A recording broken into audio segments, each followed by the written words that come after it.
So to start tonight with a question, I'm curious how many of you would say that in your own way, you feel a little bit rushed, or you feel a little bit anxious, you feel a little bit overwhelmed at times, right? You think about all that you have to do, and there's just not enough hours in the day to get it done, right? You just feel like there is no way to get done everything you need to get done, everything that's expected of you.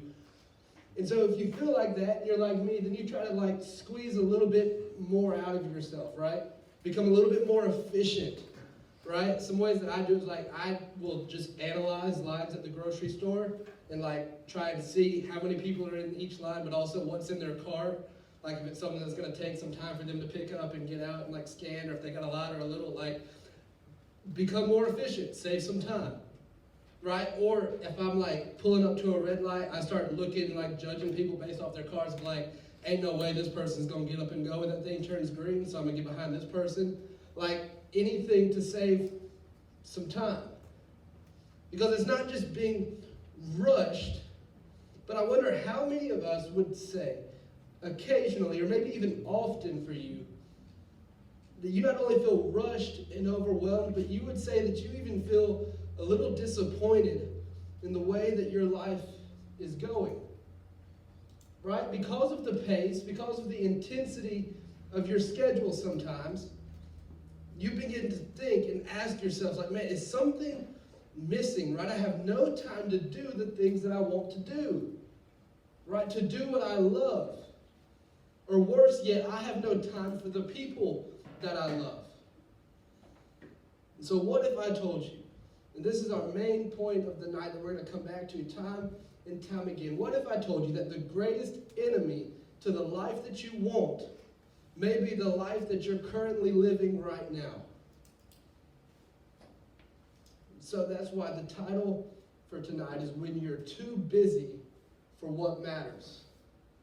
Right? Now I want to give you a confession before we start. This message tonight is one of the harder ones for me to preach because I'll be honest, it is completely opposite of how I live, right? In fact, you don't have to be around me very long at all to recognize that I just despise slow, right? I really don't like it. It offends me if you move slowly, if you go slow, right? And so I'm guessing and I'm hoping that most of you aren't quite as dysfunctional as I am, but I'm guessing a lot of you are busier than you know that you should be, right? You recognize that I'm moving at a pace that is not healthy.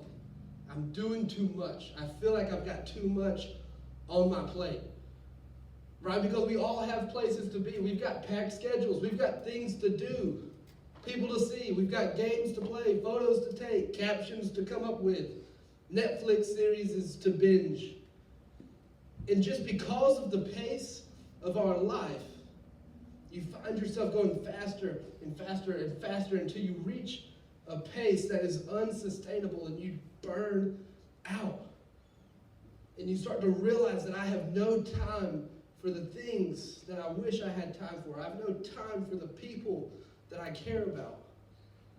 Right? I don't have time for meals with my family. I just get something on the way home from school. I just do a drive-through, or I just make my plate real quick at dinner and then rush through it and leave and go back to doing all the other things I have to do.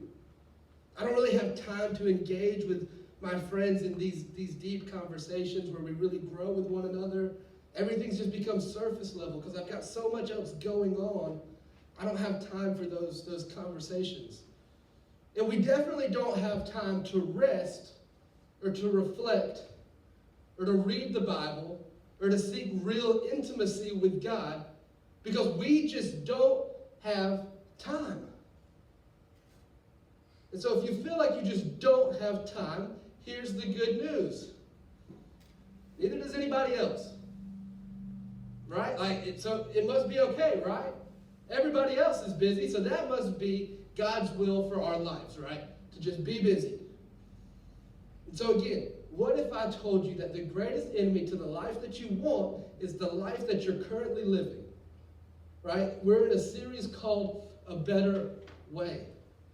And so we're going to look tonight at a better way for when life becomes too busy for what matters most. And so throughout this series, we're not just looking at the truth of Jesus, right, which we always will do, but we're also examining the way that Jesus lived and the way that he loved. Right? So when we look at the way that Jesus lived, right, in fact, if you look at the Gospels, right, Matthew, Mark, Luke, and John, and you take a step back, you begin to see something pretty interesting about the way that Jesus lived. Right? You see, he only had 3 years of ministry. That was it, of public ministry. And in those 3 years, Jesus embraced his mission from his Father. Right? We see him recruit this team of 12 misfits. He trained them in these kingdom values. Right? Throughout those 3 years, he endured the hatred of the Pharisees. He resisted temptation from the devil. He healed all sorts of sick people, loved all sorts of hurting people. He preached the word. He fulfilled all 351 Old Testament prophecies. And still, right, with all of that, he still never once ran. Like, seriously, Jesus never once ran anywhere in Scripture. Right? When you read the Gospels, there's no record of him ever running, ever jogging, ever like fast walking or skipping or like nothing. Not sprinting. Jesus was busy, but he was never rushed. He never looked down at his watch and was like, oh, come on, boys, we're behind schedule. Let's pick it up. Come on, let's go. We've got to be in Capernaum by tomorrow. Right? He never said that. He never looked and was like, man, well, Thomas is late again, so let's just leave him behind, teach him a lesson. Jesus was busy with all sorts of important stuff, but he was never once rushed on the inside. Jesus never ran. So I'm going to show you a verse from Mark's Gospel. This is chapter 2, verse 14. And you're going to see a phrase in here that you'll see over and over and over again in the Gospels. And the phrase is this. This is what Mark said of Jesus when we look at verse 14. He says, as he walked along, he saw Levi, son of Alphaeus, sitting at the tax collector's booth. Jesus said, follow me. And Levi got up and followed him. So when we think about Levi, it's fascinating to me, right? That if Levi followed an unrushed Jesus, then Levi should have been living an unrushed life, right? That makes sense. But then I thought about us, right? And I thought if we follow an unrushed Jesus, then we should be living an unrushed life. But again, I'll be honest, the way I live is very different from the way that Jesus lived in this case. And so if you find yourself feeling rushed, feeling overwhelmed, feeling burned out, and the pace of your life has just picked up beyond a point that you can withstand at this point, beyond the point that you ever expected it to get to, beyond the point that you ever wanted it to get to, and you feel like you're just exhausted trying to get it all done. You're always falling short. You can never meet those deadlines that you've set. Jesus is inviting you to come to him. Right? To come to him if you're worn out, if you're overwhelmed, if you're burdened, if you're burned out. And he will give you something that many of us have not experienced in a very long time, if ever. He will give you a heavenly rest. Right? We looked last week, if you were here, at a text, and I want us to look at it again. It's in Matthew 11, and we read it from the NIV. And it says this, it says, come to me, all you who are weary and burdened, and I will give you rest. Take my yoke upon you and learn from me, for I am gentle and humble in heart, and you will find rest for your souls. For my yoke is easy and my burden is light. So tonight I want us to look at that same passage, but from a different version. Right? And this version is known as the Message. And so now to be clear, this is not a word-for-word translation of Scripture. All right? It's more of a devotional translation from a guy named Eugene Peterson, and he translated Matthew 11, 28 through 30 this way. He says, are you tired, worn out, burned out on religion? Come to me. Get away with me and you'll recover your life. I'll show you how to take a real rest. Walk with me and work with me. Watch how I do it. Learn the unforced rhythms of grace. I won't lay anything heavy or ill-fitting on you. Keep company with me, and you'll learn to live freely and lightly. Jesus says, get away with me, and you'll recover your life. He says, walk with me, right? Watch how I do life. Watch how I love. Watch how I live, and walk with me. Don't just believe what Jesus believed. Yes, do that. But also start living the way that Jesus was living. Because I want you to think about the way that he lived, right? Jesus only lived 33 years. And he was called to be perfect, to save the world. His mission was to give his life. So he knew he didn't have long. And yet he still waited 30 years before he started a public ministry. Right? And that's fascinating, right? He was baptized and heaven opens up and the Spirit descends upon him in the form of a dove, right? We see the Father say, this is my Son with whom I'm well pleased, right? God affirms him even before his public ministries even started, right? Before any miracles have taken place. And so after this, Jesus is ready to go out and do what he was created to do, to start this ministry. But what's the first thing Jesus does? He takes time off. The first thing Jesus does is take a break. That's what he does. The Spirit leads him out into a dry place for 40 days. So at the start of his ministry, he takes a 40-day break. He's with nobody, doing no miracles, not healing anybody. He spends 40 days alone, just crying out to God, being strengthened by God, drawing close, fighting off the enemy. And he takes 40 days just to be with God. And then after that, his first miracle, right? It's at a wedding. And we see Jesus didn't roll up fashionably late and try and stun on him and act like a celebrity, like Son of God's here, let's get this party started. Right? He didn't do that. He didn't make an appearance and then leave early like a celebrity. He stayed until the very end. And then you see when they ran out of wine, it looked like, well, the night's over. But Jesus then turned water into wine, so now they can stay together and fellowship and spend even more time together. One time at a synagogue, right, a leader came up to him. It was a man named Jairus, and he's freaking out. His little girl is dying. His daughter is sick. And so he comes and he's like, you gotta save her. You gotta come, you gotta follow me, let's go. And so Jesus agrees to go and see his daughter.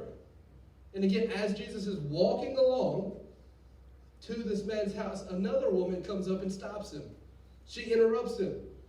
And she's been sick for 12 years.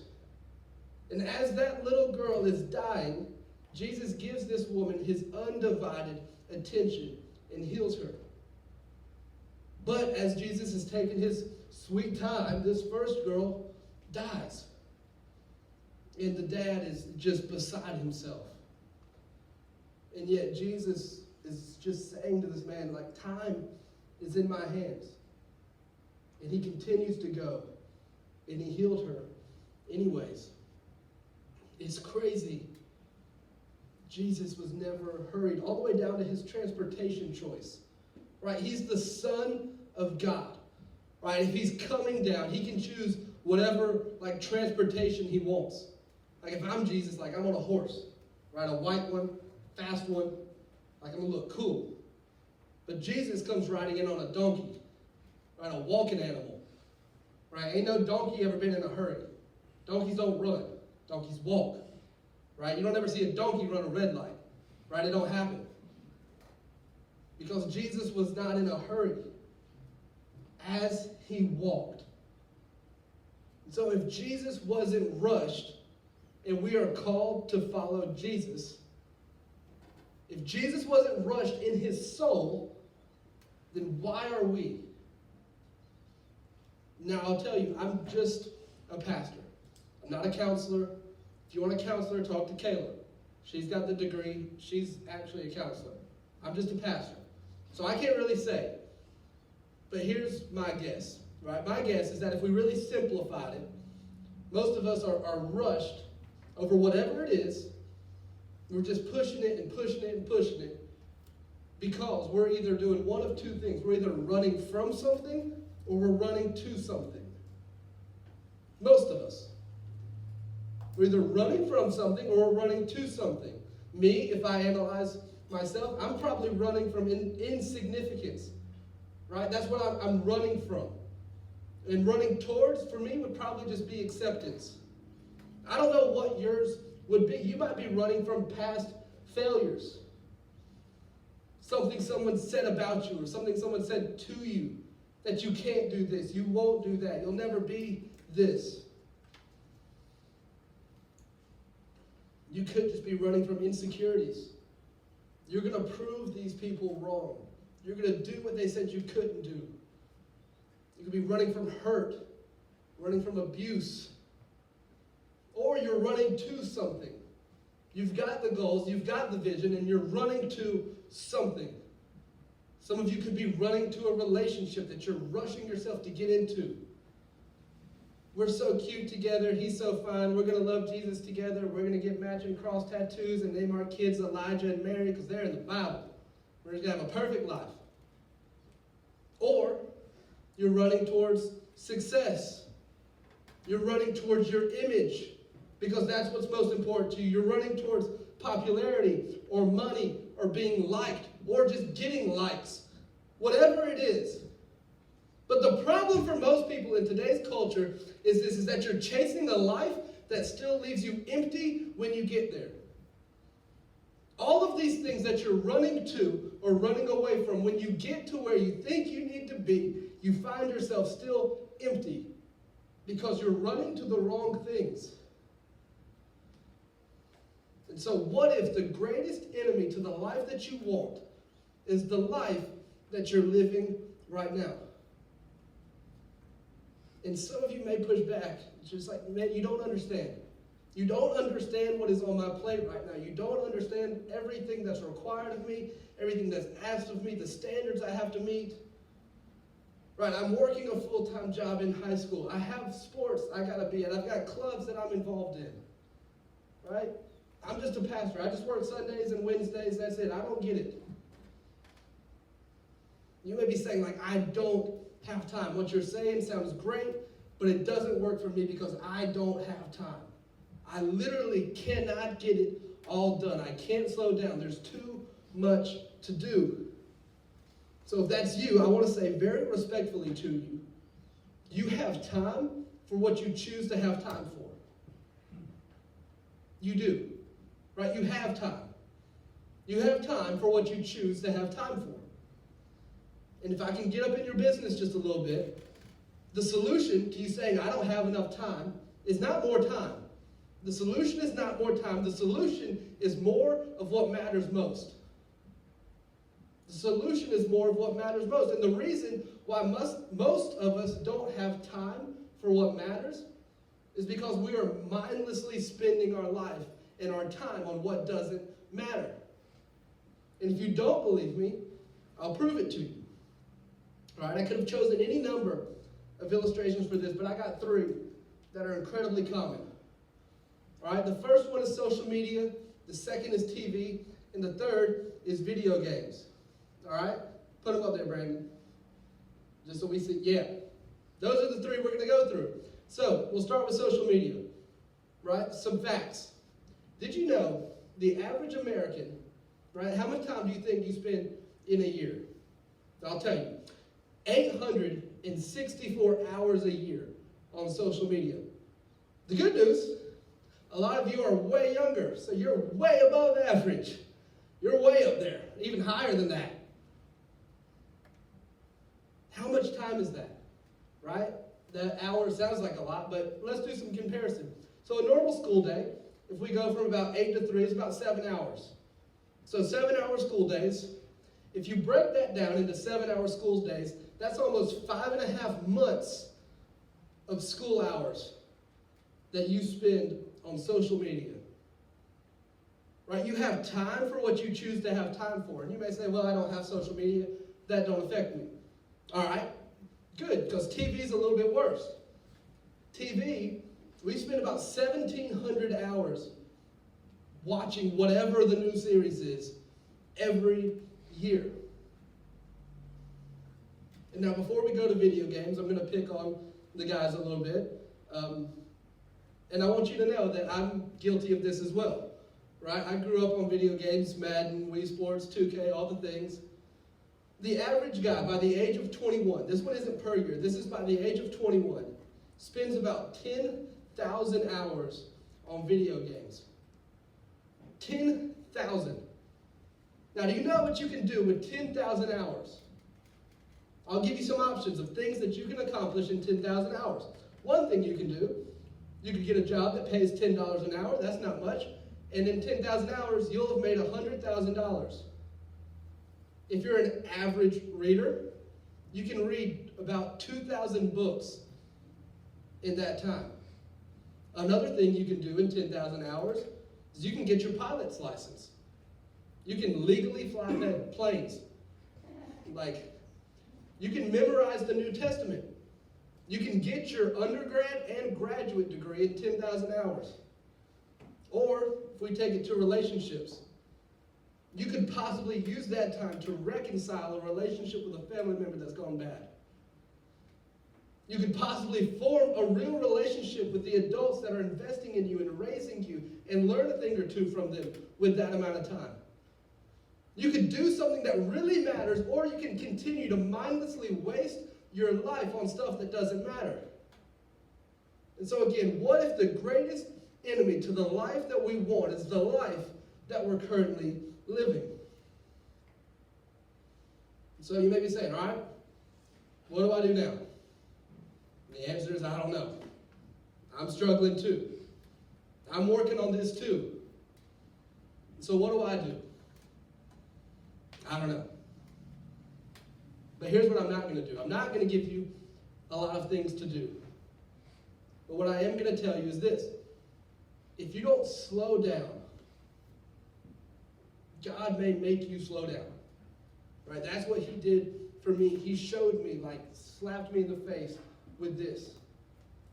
This addiction to the rush and to speed and to work and to all these things, it made me get back to the basics. Right? And so let's do that. Let's go back to the basics. Who is God? Right? Who is God? At his core, the best answer is that God is love. Right? Because love is not just what he does, but it's who he is. Right? In fact, what is the greatest commandment? Love the Lord your God with all your heart, mind, soul, and strength. And he goes on to say, and to love your neighbor as yourself. And so the core of all that God calls us to is love. To be loved by him, to love him, and to love people on behalf of him. The challenge with this is that love is incompatible with hurry. And I'm always in a hurry.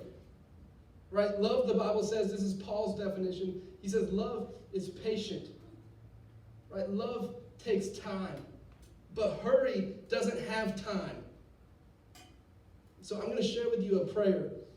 And I'm going to challenge you, or maybe even dare you to pray this prayer. Right? First thing in the day, whatever that looks like for you. I'm going to challenge you to pray this for 7 days. Every day, just pray this and mean it. And then see what God does. And the prayer is really simple. God, help me walk slowly enough to experience Jesus fully and love people deeply. Simple prayer. God, help me walk slowly enough to experience Jesus fully and love people deeply. You can even start praying that right now and just saying it to yourself quietly, right? God, help me walk slowly enough to experience Jesus fully and love people deeply. And so what's going to happen if you pray this prayer? The answer again is, I don't know for sure. But I'll tell you what I've seen in me. Right? And now it's a work. But here's what it's teaching me through this. Be present in the moment. Right? I realize I'm often there physically, but I'm not there mentally. Because my mind is just running, my wheels are turning. I'm not engaging deeply with people. But through this, when we begin praying to help us be present, we begin listening to people, really engaging. We begin to see the needs of the people around us because we're not so focused on our to-do list. That we begin to see needs around us and serve people. The second thing that this prayer is helping me to do is to choose what's important and to eliminate what's not. Asking God to lead my steps and then suddenly realizing that picking up my phone is not as important as the person that's right in front of me.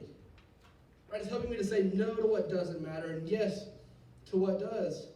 Because I'll tell you, there's a lot of things that I end up drifting towards that really don't matter. And here's what you might find, and let me say this clearly. You may have to say no to some good things now to say yes to better things later. Right? A no for now doesn't mean a no forever. Right? You may love video games and going out with your friends and TV and all those things. But you know your family is struggling, fighting just to make it day by day. And so maybe you've got to say no to getting on and playing games with your friends at night and just spending time healing with your family, being present with the ones that you love. It's not a no forever. You don't have to completely reject and cut things out. But it's choosing what matters most. Because you have time for what you choose to have time for. The solution is not more time. It's more of what matters. And most importantly, it's helping me to sense God's presence. Right? To recognize his voice. It's helping me to see him working in places that I was too busy to notice.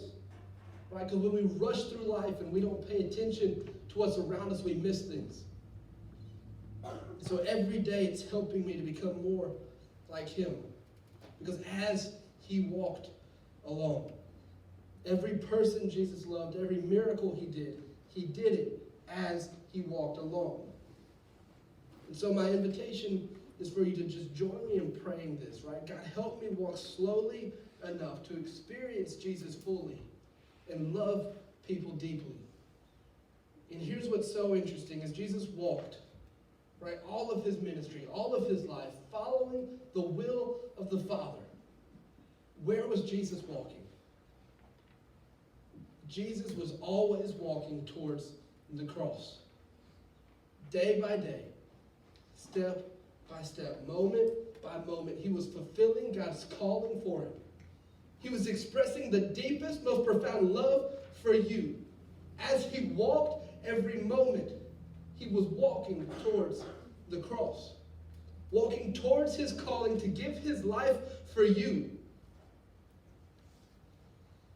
So when we know that Jesus is the way, the truth, and the life, we don't just embrace the truth that he taught, but we begin to live and to love the way that Jesus lived and loved.